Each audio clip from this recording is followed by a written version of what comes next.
How to block and unblock someone on Snapchat. Hey everybody, welcome to this video. In this video, I'm gonna show you how you can block and unblock someone on Snapchat. It's very easy, you just need to follow some steps. So what you need to do obviously is launch Snapchat first on your phone, and then go to your chats and click on one of the person you want to block, or you may go to friends and search for the person you want to block. Let's say I want to block this person. Just tap on that person's profile and then tap on the three dot and you can see the option called manage friendship.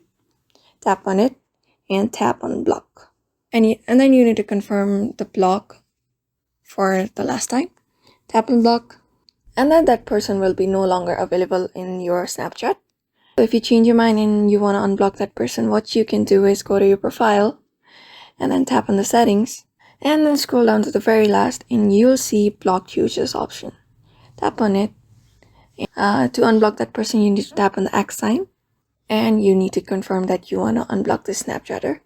Just tap on yes and that person will be no longer blocked on your Snapchat account. So in this way, you can block or unblock someone on Snapchat within some steps. So I hope this video was helpful to you and thank you for watching this video.